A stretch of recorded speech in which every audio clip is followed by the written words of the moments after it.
Hello, dear friends. Welcome to Tea with Amber, episode 12. Imagine that. My goodness, it's been 3 months since I launched Tea with Amber, and I cannot believe how, as we say, time flies. Where did it all go? So, episode 12, that's quite a few episodes, isn't it? And as I was reflecting on today's episode, I was thinking back to one of my favorite Chinese proverbs. A journey of 1,000 miles starts with a single step. And Tea with Amber, for me, as many of you know, was simply one woman's quest to show up during a very, very challenging time. Back in March, as the coronavirus, which I called Corona Kali, swept across our world, I felt the need to sort of support and uplift and inspire people. And I thought Tea with Amber, just a half an hour episode, would be the oasis that I know we all seek in our lives, especially at turbulent times, at times that are really, really challenging. Where do we go? And we look for ways to pause, to go quiet, to be nourished, to be soul nourished. And so Tea with Amber, the intention was always that. And so as I look back and I went through my Tea with Amber, all my notes are in this big sketchbook that I have.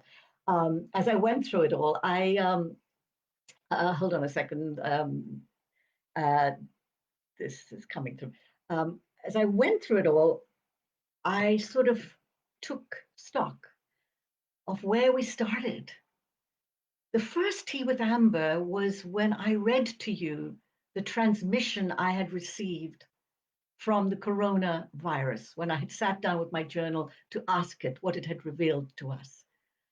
And then I took you on a journey to meet the Kogi, the remarkable group of, they call themselves the Guardians of the Heart of the World in Colombia, who had many messages for us about this particular time.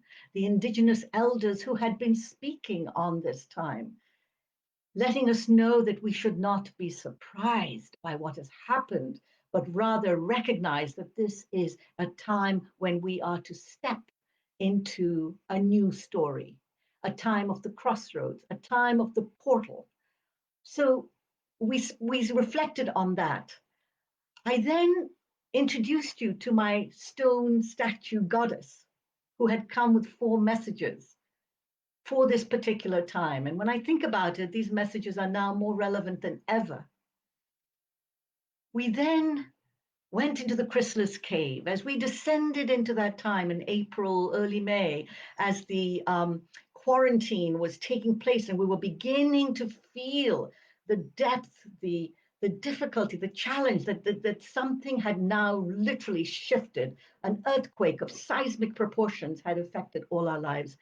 So we went into the chrysalis cave, and there we began to explore what it was like to sit with discomfort, what it was like to be in the darkness of unknowing, what it was like to meet ourselves when everything we know to be comfortable, habitual, predictable has been taken away. So the chrysalis cave became a place where we began to explore the deeper inner inquiry. In the spirit of being real and relevant, as my daughters encouraged me to be, then we went through this terrible period where George Floyd was murdered and the Black Lives Movement erupted. So in Tea with Amber, we also began to look at what that meant, using the power of breath and the invocation of Mother as a way to step into the story, a story that is profoundly shifting the way we're seeing ourselves, a story that is literally bringing us to our knees and having us reckon with who we are, strip ourselves of all the illusions we have lived by and our society has lived by. So, this is brave work. And scattering, sprinkling through these episodes, I have offered some personal reflections of my own life as an Indian woman born in East Africa, schooled in Britain, and arriving in the United States in the early 70s, and the journey I have taken to find my way, to navigate the uncertainties, the challenges that have shown up. So, as I look back on these 12 episodes, so much has happened, so much has been covered. I'm almost exhausted thinking of it. But here's the thing. There comes a time when every journey must take a pause or come to an end or find a new way of showing up. And I feel that my journey with Tea with Amber in this particular way that I've offered over the past 3 months has come to an end today with my episode 12. That doesn't mean I'm gone, but it means I'm going to take a break, a well needed break. I need to retreat back into myself, into my world, so I can come back and with clarity, with courage, with creativity, with compassion, and offer you what I seek to offer our world at this time. So, um, so I encourage you to please subscribe to my website. Go to amberchan.com, because once you're in that website, then any news and any updates that I'm going to offer about Tea with Amber, you're going to get them immediately. Otherwise, you will not hear about it. And I would hate to see people who have enjoyed Tea with Amber not be able to know when it's going to return, in what way it's going to return, etc. So please subscribe, amberchan.com, and you'll be there. Secondly, feel free to go to Tea with Amber channel. All of the 12 episodes are laid out there for you. So you can review them, return to them as an archive of this experience. And the third is, if you want to personally connect with me, and many of you have sent me amazing love notes. I am so deeply grateful to you for those lovely, touching notes. I mean, and I have viewers in Ireland, in England, in India, who come regularly to, and of course, the United States and the West Coast, who come regularly to my Tea with Amber. Who knew that this would be something that people would look forward to in their week and show up religiously? So, see, a journey of 1,000 miles starts with a single step. Always, always be open to the surprise of the journey. Because when we lock ourselves in fear, we lose sight of the journey that is beckoning us. And if there's one beautiful advice I want to give all of you, my dear friends, it's to trust this time. Trust this time. Find in you that place of deep, profound faith that the journey is your guide. And even as terrible things, challenges have happened to you on the way, don't lose faith, because that will keep you going. So let's see, how are we doing for time? Brilliant. All right. So as episode 12, I wanted to take you to an event that happened 5 years ago in my life. It was a remarkable event. It was an event that in many ways opened me to the next part of my journey. Events, they may sound dramatic, but they start with very simple things. And in this situation, it was just Amber going into her mother's garden in England with her sketchbook in hand and drawing. Every summer in August, I would go to visit my beloved mother, who since has passed away. And one of my greatest pleasures was her garden. There were wisteria blossoms and rose bushes and an English garden, as you can imagine. They're fantastic. And I would, during this time, just in retreat with my mother, we were essentially alone in the house. Um, I would go into the garden uh, to sketch and journal and enjoy my solitude. At that time, I had learned that there was something very profound about creating mandalas. I don't know if any of you have had the chance to draw a mandala in your sketchbook, but they are considered extraordinary portals into your consciousness. They're sacred geometry. A circle holds you in a mandala, and all you're doing is taking your color pencil, your pen, and you're just drawing designs. But the designs always come out in balance. It's quite extraordinary. So that's what I was doing every day, sitting with my mandala drawings. What started happening, curiously, was that as I began to get deeper and deeper into this regular practice of the mandala, I began to receive messages that would be whispered to me. Now, perhaps it's because, as Jung would say, the mandala is a doorway into awakening. In fact, Jung would draw a mandala every morning. That was his practice. Or perhaps it is what one might call the muse was calling me. And the mandala was simply cleansing me as I was drawing into it. Perhaps the muse was beckoning me with these messages that were coming through. Or perhaps I was, as I went into stillness, becoming so internally clear that, like Lord Krishna's flute in the Indian deity, Lord Krishna always had a flute, and we always say, "Be like Lord Krishna's flute, be pure and clear, so that the songs of God can go through them." Perhaps that's what was happening to me. But no matter, the messages came, and I hurriedly wrote them into my sketchbook. Now, the messages were simple because you see, we have become so complicated. Our minds are so extraordinarily complicated. We look for complicated solutions to problems, but the messages were simple, like raindrops falling on a page. And I have come to trust that at this time in our lives, it is the simpler the message, the deeper one goes. So there were 12 of these messages that came through.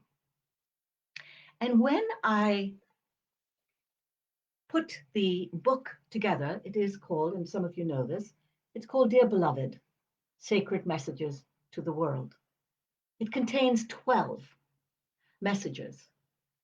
And the heart of the question for this journey through the book is, what will become of us now? In the book, there is a crowd of people who've gathered together in a courtyard. They are awaiting the messenger. At the end, you get a chance to know who the messenger is. But the crowd of people have gathered and they're asking questions to the messenger, and the messenger is dropping these messages to them. So I'm going to not read all of the messages, but I'm going to read you a few excerpts from them just so you get a sense of what it is. I will not do a commentary between the messages. I just want you to feel them, feel the vibration of them, sit with them.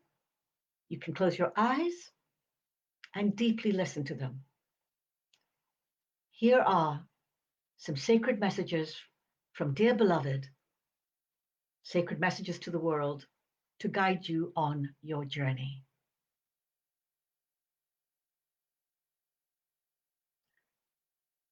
They say to the messenger, "We have lost our way." The messenger says, "Journey into your life as a traveler, a wayfarer. Seek not to settle down too securely, for then you desire permanence and become anchored by the illusion of stability. Like the river, life must flow. It cannot be stopped.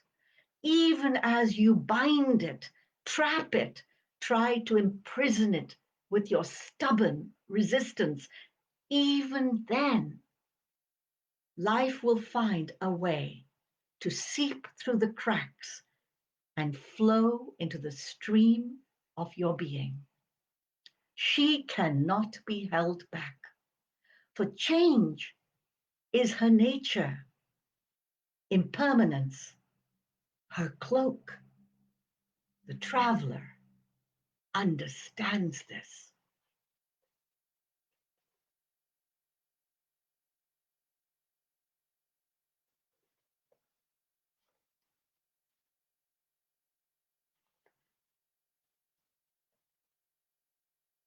They say How shall we know what to do next? The messenger says, by not knowing. For this is now a new time, a time when with trembling knees and stirring hearts, we step across the abyss and arrive at a new place, a place unfamiliar to tired eyes, but home to those who see.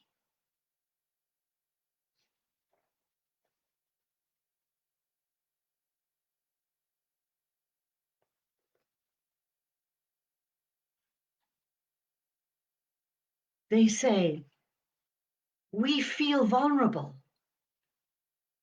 The messenger says, just as the snowdrop opens up quietly after the storms of winter, so your tender heart now seeks to emerge. Put down your armor, the one that barricades your heart. Open yourself up, even as you tremble and gaze upon your weary world. Let your vulnerable self become your shield. For this journey is not for the faint-hearted. Be brave.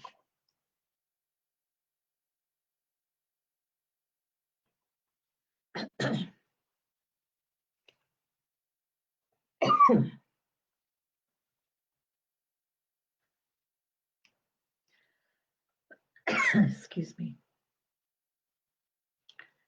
They say, we are confused. The messenger says, don't you realize when you think too much, you become tight, like a ball of smoldering fire ready to explode? Loosen the grip of your mind. It is exhausted. Listen now to the whispers of your soul that seek to penetrate the walls of your mistrust and doubt. Step into the dance of life as she spirals around you, inviting you to move into the deeper pulse of your shared humanity. Remember, you are not alone.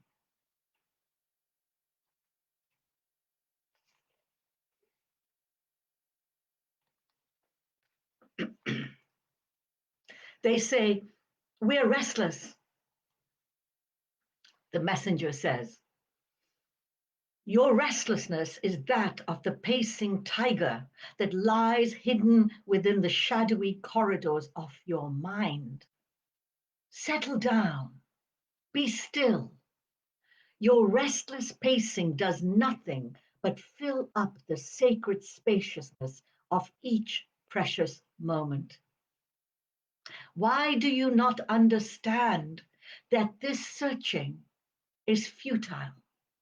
There is nothing to find. The secret is all here within you.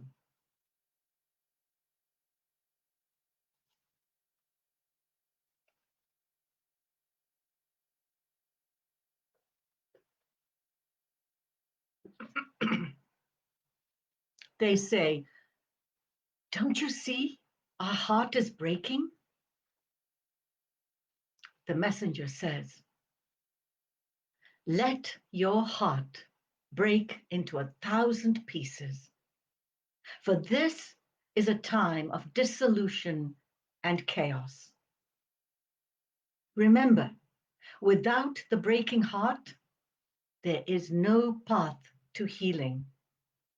Without embracing your collective pain, there is no recognition of life.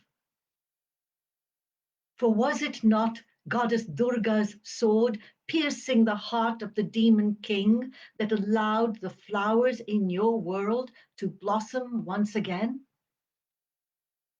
Let your heart break 1,000 times. Let your healing begin.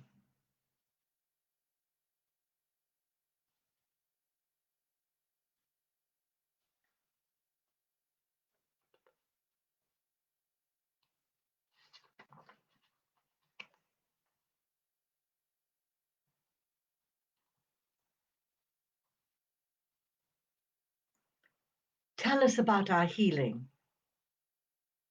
The messenger says, you are already healed, already whole. Drop the veils and see with the eyes of remembrance. You feel broken by the stories that once wounded and diminished you. They are only stories. Tell a new one. You are the source of your reality. You are the creator of your world. You have simply forgotten. Find yourself now. Return to your home. Be whole. Be healed. Be held.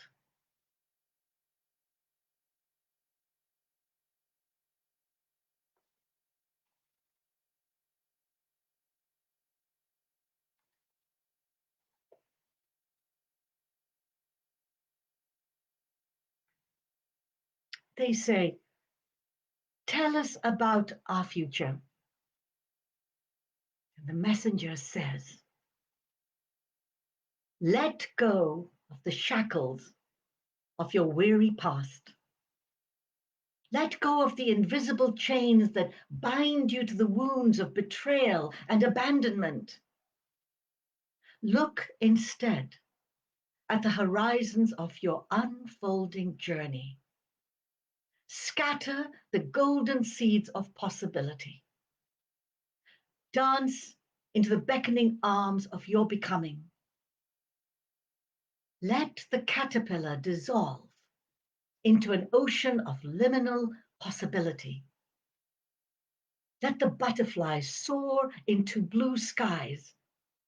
Come, discover this new world, birthed in the presence of your fearless imagination. Come.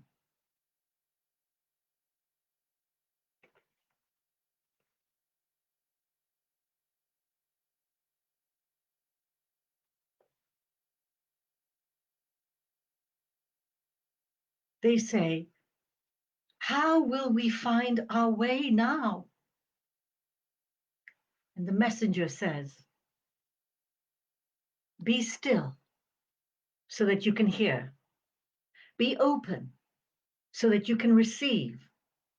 Be clear so that you can see. Be kind so that you can serve.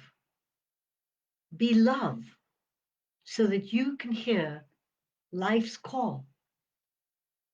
These are the lanterns that will light your way into this new time. Trust the journey.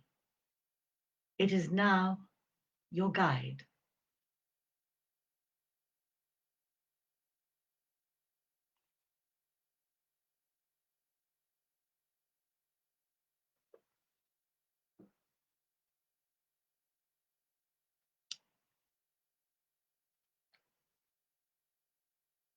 And one of the last messages to the messenger is this.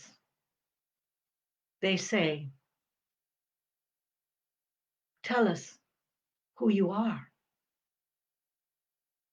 And this is what the messenger says. I am hidden.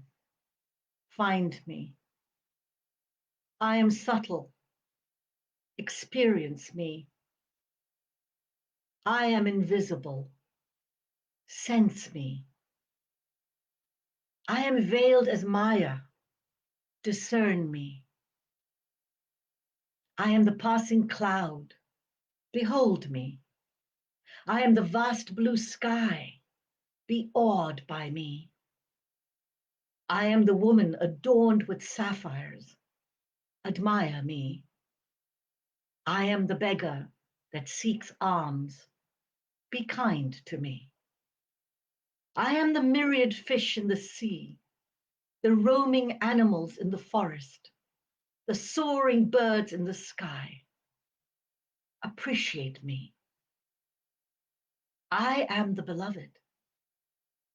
and you will always find me residing in your heart. Don't you see? I am you. You are me.